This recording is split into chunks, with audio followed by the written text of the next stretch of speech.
আসতে হবে। আমরা যদি এখান থেকে বেরিয়ে আসতে না পারি তাহলে আমার এই পার্বত্য চট্টগ্রামকে নিয়ে নানা ধরনের ষড়যন্ত্র হবে। এই ষড়যন্ত্রের কারণ আপনারা জানেন, এটা নিয়ে অনেক গবেষণা হচ্ছে, কিন্তু আমরা কি কখনো আমরা যারা বাংলাদেশ পন্থী হয়ে কাজ করছি তাদেরকে কিভাবে, তাদের সংখ্যা কিভাবে বৃদ্ধি করা যায়, এটা নিয়ে আমরা কখনো ভেবেছি কিনা? আমরা ভাবিনি। আমরা বসি সন্তু বর্মার সাথে, আমরা বসি প্রসিদ্ধ বিকাশ কিশোর সাথে, তাদের সাথে যারা কিনা রাষ্ট্রের বিরুদ্ধে রাষ্ট্রদ্রোহিতা করে বেড়াচ্ছে, তাদেরকে নিয়ে তারা আজকে রাষ্ট্রীয় পতাকা গাড়িতে লাগিয়ে ওরা প্রকাশ্যে ঘুরে বেড়ায়। আর আমরা যারা দেশের পক্ষে কথা বলি আমাদেরকে বোরখা করে চোরের মতো করে পালিয়ে বেড়াতে হয়। এই থেকে লজ্জা, আমি একজন বাংলাদেশের নাগরিক হিসেবে লজ্জা মনে করি। আমি মনে করি আজকে এই যে সুযোগ হয়েছে আমার পার্বত্য চট্টগ্রামে, আপনারা অনেকে মনে করেন খিয়াং হচ্ছে বাংলাদেশের সবচেয়ে সংখ্যা লঘু, কিন্তু কাচিং স্টেট নামে যে স্টেটটা আছে মিয়ানমারে, এই মিয়ানমারের কাচিং স্টেটটাই তাদের দখলে। আর বাংলাদেশের যে চাকমা আছে, এই চাকমা শুধুমাত্র রাঙ্গামাটি, খাগড়াছড়ি, বান্দরবান জেলা আছে, আর কোনো দেশে নাই। তাহলে যে যারা এই দেশের সংখ্যালঘু তারা কিন্তু আমাদের পার্শ্ববর্তীতে সংখ্যাগরিষ্ঠ হিসেবে দায়িত্ব পালন করছে। তাদের কিন্তু উস্কিয়ে আজকে কিন্তু নাথান মন তৈরি হচ্ছে, আজকে অনেক সংগঠন তৈরি হচ্ছে।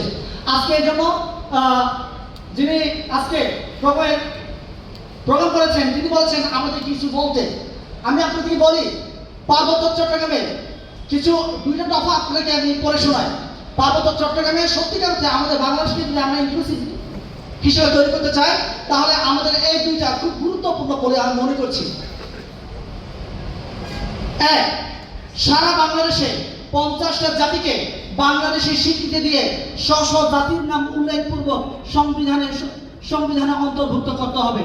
পাহাড়ের জাতিসত্তার আলাদা চিহ্নিতকরণে বাঙালি অবাঙালি শব্দ ব্যবহার করতে হবে এবং বিতর্কিত উপজাতি উপজাতি, ক্ষুদ্র নৃগোষ্ঠী, আদিবাসী, সেটেলার বাঙালি শব্দ চয়ন বাতিল করতে হবে। আপনারা হয়তো এই ঢাকা শহরে বসে মিষ্টি মিষ্টি কথা বলেন পাহাড়ি বাঙালি কি? আমিও পাহাড়ি, আপনিও পাহাড়ি। যে কিনা পার্বত্য চট্টগ্রামে বসবাস করে, যার জন্ম পার্বত্য চট্টগ্রামে, সেই পাহাড়ি। আমাকে কেন আলাদাভাবে পাহাড়ি বলা হবে? কেন আপনাকে আলাদা করে বাঙালি বলা হবে? আপনাদেরকে তো আমি বলি না আপনারা সমতলী, আমাকে কেন আপনি পাহাড়ি বলবেন? এই পার্বত্য চট্টগ্রাম, এই পার্বত্য শব্দটাই না থাকতে আমি চাই। রাঙ্গামাটি, খাগড়াছড়ি, বান্দরবান এই নামে সম্বোধন করা হোক।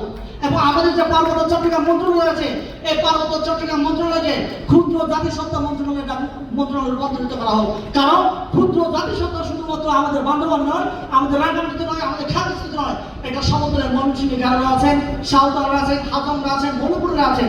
তাদেরকে কি, তাদের জন্য কি আলাদা আপনার মন্ত্রণালয় তৈরি করবেন? তারাও দাবি করছেন আলাদা মন্ত্রণালয়। আগামীতে তাদের জন্য কি করবেন? তাহলে আমি মনে করি আমার এই পার্বত্য চট্টগ্রাম মন্ত্রণালয়কে পার্বত্য নাম মুছে দিয়ে ক্ষুদ্র জাতিসত্তা মন্ত্রণালয় করা হোক।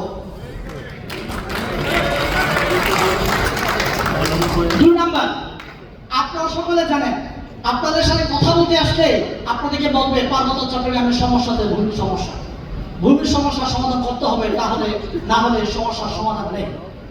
সন্তু বর্মা খুব এই কথাই বলেন। আমি আপনাদেরকে একটু সমাধানের পথ একটু দেখাতে চাই, যদি আপনারা গ্রহণ করেন। সেটা হচ্ছে পার্বত্য চট্টগ্রামের ভূমি সমস্যা নিরসনে পাহাড়ের ভূমি সুষম বন্টন করতে হবে। ভূমি বিরোধ নিষ্পত্তিকরণে ভূমিহীন বাঙালি অবাঙালিদের ভূমি প্রদান নিশ্চিত করা ও স্থায়ী বন্দোবস্ত করতে হবে। এখন ভূমি বন্দোবস্তের কথা বললে অনেকে মনে করেন আমার পার্বত্য চট্টগ্রামে যে সকল বাঙালি ভাই রয়েছেন, এই বাঙালি ভাইরা মনে করেন এই বুঝি আমার জমি কেড়ে নেওয়া হবে, এই বুঝি আমাকে জিয়াউর রহমান যে আপনার আমাকে এখানে পুনর্বাসিত করেছেন, বন্দোবস্ত দিয়েছেন, এই জমি বুঝি কেড়ে নেওয়া হবে।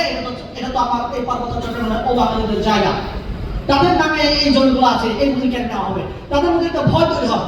আর যখন আপনার বাঙালিদের পক্ষ হয়ে কাজ করবেন, তখন আমার এই পার্বত্য চট্টগ্রামে যে সমস্ত অবাঙালি ভাইরা মনে করে এই বুঝি আমাকে আমার জমি থেকে উচ্ছেদ করে আমাকে বুঝি ইন্ডিয়া কিংবা মায়ানমার পাঠিয়ে দেওয়া হবে।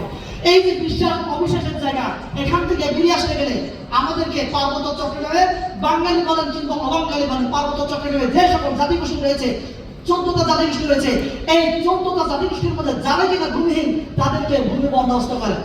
শেষ 1 মিনিট, শেষ 1 মিনিট। জি, আমি শেষ করছি।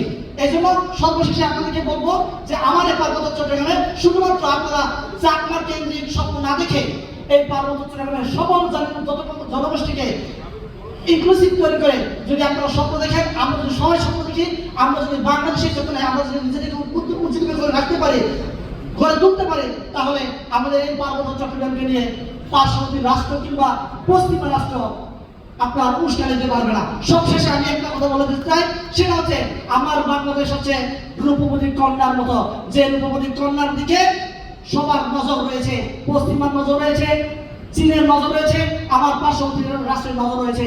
এই রূপবতী কন্যাকে সিদ্ধান্ত নিতে হবে আমার জীবন, আমার যৌবনটাকে ঠিক রেখে আমার স্বার্থ কিংবা আদায় করে দেব। সবাইকে ধন্যবাদ।